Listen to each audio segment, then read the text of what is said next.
Hello friends, trade learners channel पर आप सभी का स्वागत है।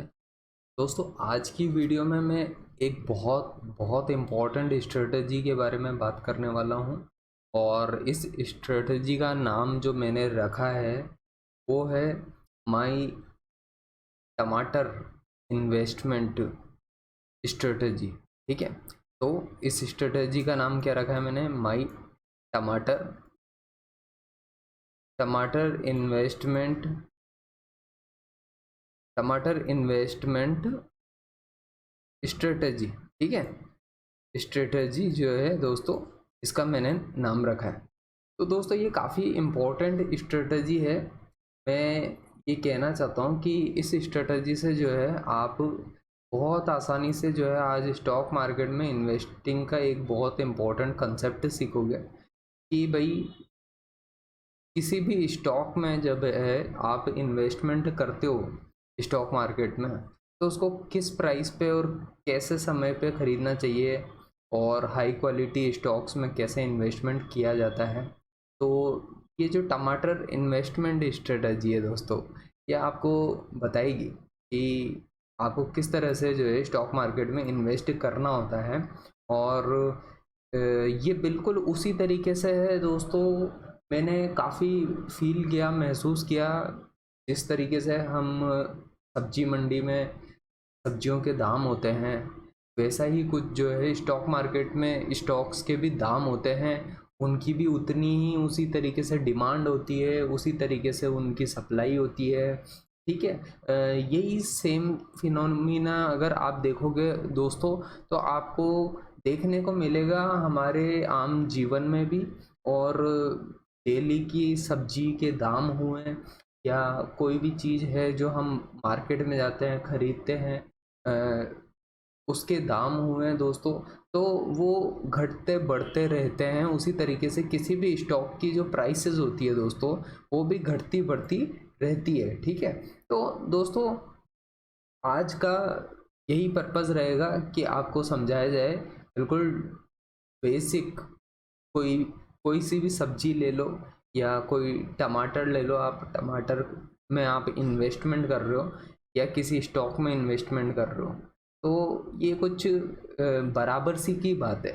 देखो, इसकी शुरुआत जो है मैं करूं उससे पहले मैं आपको कहना चाहता हूं, एक तो आप इस वीडियो को बिल्कुल एंड तक ज़रूर देखिएगा। इसमें बहुत कुछ आपको सीखने को मिलेगा, बहुत आपको वो नॉलेज मिलेगी और बहुत लेमन टर्म्स में जो है चीज़ें समझ में आएगी कि बिल्कुल एक आम से आम आदमी भी जो है चीज़ों को समझ सके और रिलेट कर सके। ठीक है, तो वीडियो में आगे बढ़े दोस्तों, उससे पहले मैं बता देता हूँ कि मैं हमेशा कहता हूँ आपको कि हमारे ट्रेड लर्नर्स के टेलीग्राम चैनल को ज्वाइन कर लीजिए दोस्तों। कई लोग हैं जो इससे कनेक्टेड हैं और इनको बहुत फ़ायदा हो रहा है दोस्तों स्टॉक मार्केट को समझने में और स्टॉक मार्केट को लेकर के एक गहरी सोच डेवलप करने के लिए टेलीग्राम चैनल से जुड़े हैं आप। यहाँ पे मैं काफ़ी इम्पोर्टेंट पोस्ट होते हैं, जो चार्ट्स हैं वो टाइमली जो है अपलोड करता रहता हूँ। कई सारे इंपॉर्टेंट स्टेटमेंट्स, कमेंट और कई सारे यूट्यूब के डिफरेंट लिंक्स मैं प्रोवाइड करता रहता हूँ, जिससे मार्केट आवर्स में मार्केट को समझने में काफ़ी मदद मिलती है दोस्तों। तो दोस्तों, आप जो है हमारे ट्रेड लर्नर्स के टेलीग्राम चैनल को डिस्क्रिप्शन बॉक्स में दिया हुआ है, उसको जाके ज़रूर ज्वाइन करें। इसके अलावा दोस्तों, आप हमारे जो है फेसबुक पेज को भी ज्वाइन कर सकते हैं दोस्तों, लिंक आपको डिस्क्रिप्शन बॉक्स में मिलेगा।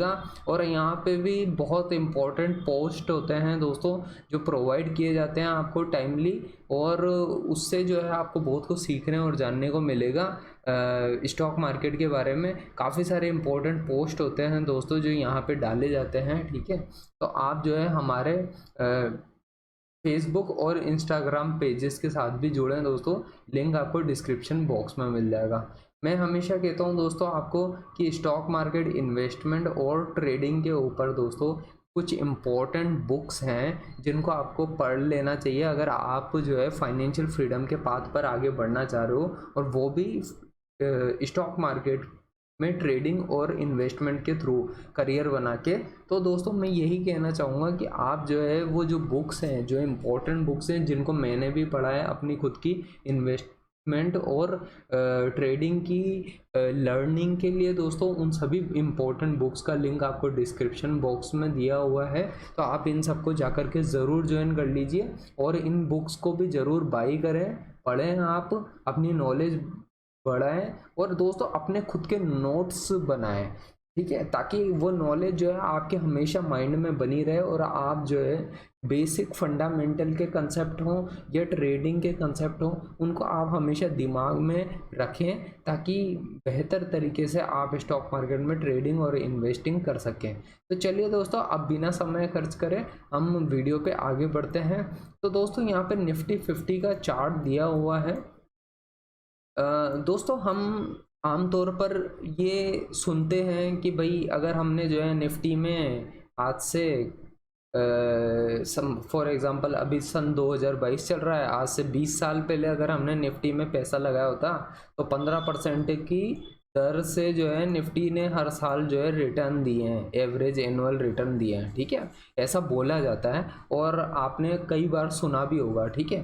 लेकिन दोस्तों मैं ये कहना चाहता हूँ कि अगर आप दोस्तों अगर आप निफ्टी में भी नहीं तो अगर आपने किसी टमाटर में भी इन्वेस्ट किया होता ना, इसमें टमाटर में भी आपने इन्वेस्ट किया होता आज से 20 साल पहले, 20 ईयर्स अगो, ठीक है, 20 ईयर्स अगो मान लो टमाटर में आपने इन्वेस्ट किया होता, तो उस टाइम पे टमाटर मान लो फॉर एग्जांपल के लिए कि भाई 1 रुपये में 1 रुपये में या 10 रुपये में, फॉर एग्जांपल 10 रुपये में टमाटर की क्या प्राइसेस होती थी, 1 केजी टमाटर आ जाता था, ठीक है, 10 रुपये में मान लो कि 1 केजी टमाटर आ जाता था। वही 1 केजी टमाटर आज कितने रुपए में आ रहा है, वही 1 केजी टमाटर आज फॉर एग्जांपल 50 रुपये किलो में आ रहा है, ठीक है।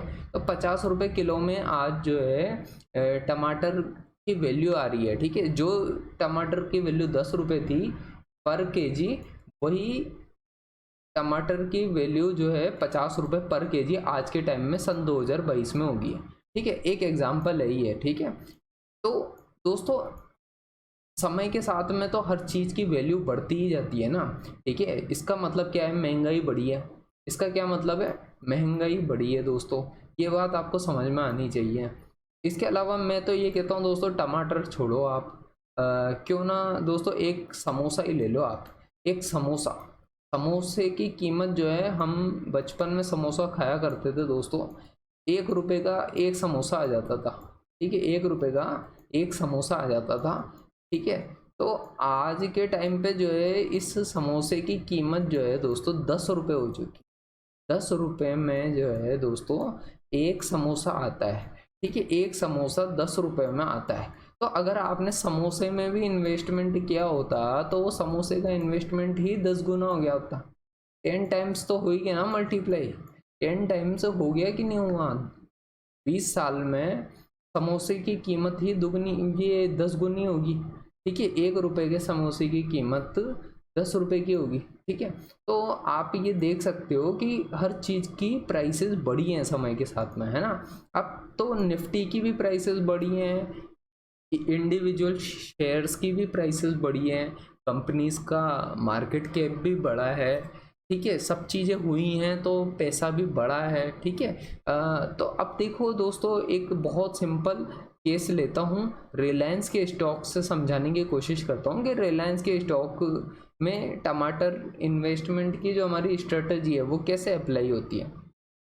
तो देखो दोस्तों मार्केट में जाते हैं हम, एक सप्लाई डिमांड का गेम चलता है वहाँ पे, ठीक है। जैसे क्या होता है कि किसी चीज़ की डिमांड जब बहुत ज़्यादा होती है ना, तो लोग ना वो चीज़ खरीदने लग जाते हैं। फॉर एग्जांपल कि भाई टमाटर सस्ता हो गया है, टमाटर क्या हो गया है, सस्ता हो गया है, मार्केट में गए टमाटर, अभी फॉर एग्जांपल के लिए बता रहा हूँ आपको मैं कि फॉर एग्जांपल अभी आज के टाइम पे टमाटर पर केजी जो है 20 रुपये से फॉर एग्जांपल 50 रुपये के बीच में वेरी करता है, ठीक है। तो 20 रुपये की कीमत पे जब टमाटर मिलता है मार्केट में तो लोगों को क्या लगता है, सस्ता लगता है, क्या लगता है, वो सस्ता लगता है।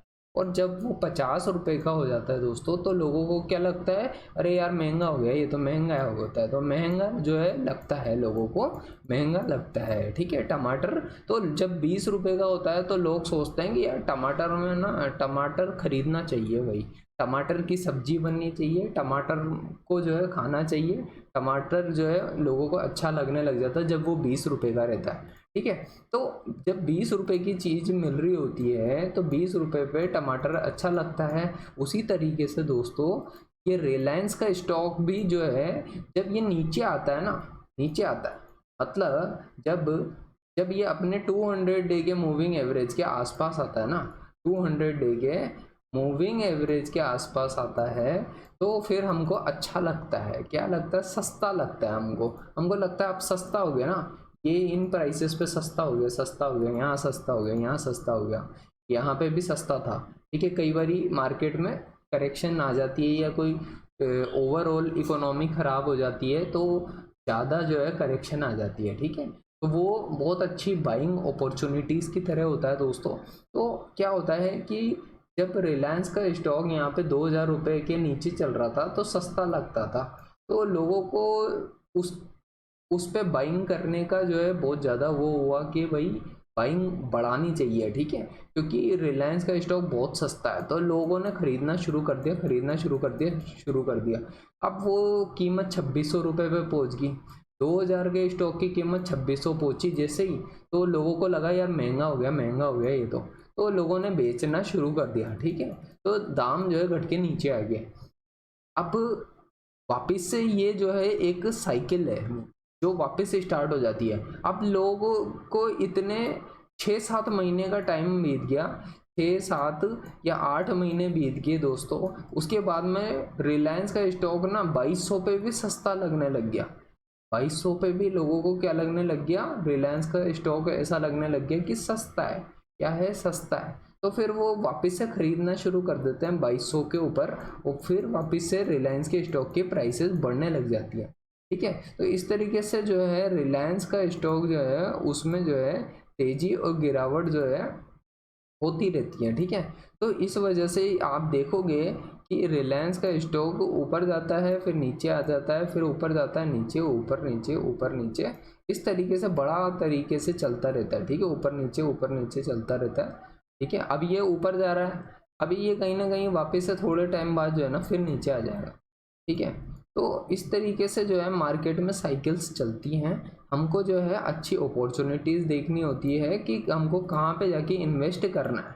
तो अच्छी क्वालिटी के जैसे स्टॉक्स होता है ना, ये रिलायंस हो गया जिसको हम मान सकते हैं कि ये एक अच्छी क्वालिटी का स्टॉक है, तो हमको जो है जब भी ये अपने मूविंग एवरेज के आसपास ये उसके नीचे पहुंच जाता है तो हमको जो है बाइंग की अपॉर्चुनिटीज़ को ढूंढना चाहिए। क्यों, क्योंकि ये अब सस्ता हो चुका है और ये अच्छी कीमत पर अवेलेबल है मार्केट में और अच्छी क्वालिटी की कंपनी हैं, तो ऐसों के स्टॉक्स को जो है हम सस्ते में खरीद सकते हैं। ये सस्ता हुआ जो 200 डे के मूविंग एवरेज के आसपास हो रहा है। लेकिन जब कीमतें क्या होता है, जब डिमांड बढ़ती है तो डिमांड बढ़ने के साथ साथ जो होते हैं ना प्राइसेस भी बढ़ने लग जाती है, तो प्राइसेस बढ़ते बढ़ते यहाँ पहुँच जाती है। तो जैसे टमाटर था वो 20 रुपये की प्राइसेस धीरे धीरे बढ़ते बढ़ते दोस्तों 20 रुपये की प्राइसेस जो है धीरे धीरे बढ़ते बढ़ते कितनी पहुँच गई दोस्तों, पहुँच गई 50 रुपये तक पहुँच गई। ठीक है, 50 रुपये तक जब प्राइसेस पहुँच जाती है तो फिर क्या होता है, लोगों को महंगा लगने लग जाता है। अब ये जो है इस पूरे प्रोसेस में अगर मान लो 1 साल का वक्त निकल लग गया, पहले तो 20 से 50 पहुँचा, फिर 50 से वापस से जो रेट से डाउन होकर के 30 रुपये पे आ गई, तो फिर 30 रुपये पे भी लोगों की आदत बन गई है उसको खरीदने की। लोगों को लगने लगा कि 30 रुपये पे भी टमाटर की वैल्यू ठीक है, ठीक है, सस्ती है, ज़्यादा महंगी नहीं हुई है। तो 30 रुपये से जो प्राइसेस हैं वो बढ़ते बढ़ते वापस से नेक्स्ट जो बुलिश रन चलेगी उसमें 60 रुपये तक पहुंच जाएगी। ठीक है, फिर उसके बाद में वापस से 60 से घट के जो है प्राइसेस जब नीचे आएंगी तो 40 पे आ जाएंगी, तो लोगों को 40 पे भी वो प्राइसेस जो है ठीक लगने लग जाएगी कि भाई टमाटर की प्राइस तो 40 रुपये में भी ठीक है, तो लोग जो है 40 में भी बाई करने लग जाएंगे। तो इस तरीके से कि एक ओवरऑल एवरेज बढ़ता रहता है, ठीक है, प्राइसेस बढ़ती रहती है। और यही कंसेप्ट जो है अगर आप देखोगे तो ये रिलायंस के स्टॉक हो या कई इस तरीके की कंपनियां हैं, जैसे मैं आपको एग्जांपल देता हूँ। फिलहाल SBI अभी अच्छा परफॉर्म कर रहा है, तो SBI के चार्ट को ले लेता हूँ, ठीक है। जैसे SBI का स्टॉक जो है कई सालों तक तो परफॉर्म नहीं किया इसने, लेकिन क्या हुआ कि ये कोरोना क्रैश के बाद में ये लगातार फॉलो कर रहा है एक पैटर्न को, ठीक है, ये एक पैटर्न को फॉलो कर रहा है। तो इसका मतलब इसमें भी सस्ता महंगा ये सीन चल ही रहा है, ठीक है। तो इस तरीके से जो है दोस्तों, यही नहीं कई सारी कंपनियां हैं जो आप देख सकते हो इस मार्केट में। एशियन पेंट्स देख लो आप, एशियन पेंट्स देखोगे तो कई सालों से जो है बहुत तरीके से जो है एशियन पेंट का स्टॉक जो है दोस्तों परफॉर्म कर रहा है। कितना तरीके से परफॉर्म कर रहा है, यहाँ से ये नीचे आता है, फिर ऊपर जाता है, फिर नीचे आता है, फिर ऊपर जाता है, फिर नीचे आता है, फिर अब ऊपर जा रहा है, तो ऊपर की तरफ की रैली अब शुरू हो गई है, ठीक है। तो इस तरीके से जो है स्टॉक जो है परफॉर्म करते हैं दोस्तों। और यहाँ पे जो होता है टमाटर के इन्वेस्टमेंट की बिल्कुल स्ट्रेटजी जो है लगती है, ठीक है। ये ऊपर गया, फिर ये नीचे आ गया, फिर ऊपर गया, फिर नीचे आ गया। तो आपको जो है जब मौका मिलता है 200 डे के मूविंग एवरेज के आसपास बाइंग करने का या उसके नीचे बाइंग करने का, तो ये बहुत गोल्डन अपॉर्चुनिटी होती है, क्योंकि फिर नेक्स्ट फिर बुलिश रन आएगी, फिर स्टॉक ऊपर जाएगा, फिर नीचे आएगा। ये बिल्कुल नीचे आएगा दोस्तों। नीचे क्यों आता है, तो नीचे आने का भी कारण होता है दोस्तों, और वो कारण बहुत सिंपल है और बिल्कुल लॉजिकल है दोस्तों। देखो, जिसने खरीदा है माल को, वो पूरी जिंदगी भर उसको रखने के लिए तो बैठा नहीं है, वो कभी ना कभी तो उसके माल को बेचेगा ही सही। और इस मार्केट में जो है दोनों तरीके के लोग होते हैं, बाई करने वाले भी होते हैं तो सेल करने वाले भी होते हैं, ठीक है। तो यहाँ पे जो है एक बहुत अच्छी अपॉर्चुनिटी बनती है आपके लिए कि भाई आप जो है सेलिंग के ट्रेड लेना चाहते हो तो ऐसे टॉप्स को पकड़िए, टॉप्स को पकड़िए। और अगर बाइंग के ट्रेड लेना चाहते हो तो मूविंग एवरेज के पास में जब पहुँचे स्टॉक की प्राइसेस, तो आप जो है बाइंग के ट्रेड्स को ऐसी बड़ी गिरावट में जो है खरीदने की कोशिश करें, जिससे आपको जो है एक अच्छा रिटर्न लंबे समय में मिल सके, ठीक है। तो ये जो है दोस्तों, ये जो पॉइंट्स होते हैं इनको नोट करना चाहिए। अगर आप ट्रेडर हो तो दोस्तों ट्रेडिंग में तो ये मूविंग एवरेजेस पे बाई करें आप, और थोड़ा ऊपर जाए 15-20-25% का मूव दे दे तो फिर भेज दो, और फिर नीचे आने पर जो है बाइंग पोजीशन बना लो, फिर आप वापस से जो है 15-20% का रिटर्न निकाल के बेच दो। तो इस तरीके से कि एक जो है एक तरीका है दोस्तों स्टॉक मार्केट को की ट्रेडिंग करने का, इससे जो है आप काफ़ी अच्छे खासे रिटर्न बना सकते हो। और दोस्तों आप जो है कुछ क्वालिटी के स्टॉक्स में ही ऐसा काम करें, क्योंकि दोस्तों जो कंपनियां जो होती है, जो बिल्कुल जैसे बजाज फाइनेंस होगी, बजाज फाइनेंस हो गया, ठीक है, तो इसके भी स्टॉक को देखोगे तो बहुत तरीके से इसने अपने 200 डे के मूविंग एवरेज को रेस्पेक्ट दिया है कई बार, और फिर अच्छी खासी जंप देखने को मिलती है, फिर ये नीचे आ गया है, फिर ऊपर जा रहा है। तो ये दोस्तों ये इसने सिर्फ ऐसा अभी नहीं किया है दोस्तों, इसने कई सालों पहले से, ठीक है, ये नीचे आता है, फिर वापस से एक बुलिश रन शुरू हो जाती है, फिर नीचे आता है, फिर बुल रन शुरू हो जाती है, फिर नीचे आता है, फिर नीचे आता है, तो बाइंग करनी होती है। और इस तरीके से जो है ये बिल्कुल टमाटर जिस तरीके से जो है धीरे धीरे दाम जो है उसका साल दर साल बढ़ता गया, वैसे ही अगर बजाज फाइनेंस को अगर आप आज से कितने साल पहले देखोगे, अगर आप यहाँ पे देखते बजाज फाइनेंस के स्टॉक को, ठीक है, तो सन 2004 में जो है बजाज फाइनेंस के स्टॉक की कीमत 10-20 रुपये हुआ करती थी दोस्तों, ठीक है। 10-20 रुपये का शेयर जो है आज 6,000 रुपये पे ट्रेड हो रहा है, ठीक है। तो कोई छोटी बात नहीं है, ये बहुत लंबे दौर तक का इन्वेस्टमेंट होता है दोस्तों, तब जा करके जो है इस तरीके से जो है शेयर मिल पाते हैं, ठीक है। मल्टीबैगर ऐसे ही नहीं मिल पाते शेयर, ठीक है। बहुत आपको अच्छे से बिजनेस को समझना पड़ता है, तब जा करके आपको पता चलता है कि भाई आपको मल्टीबैगर शेयर कैसे मिलेगा, ठीक है।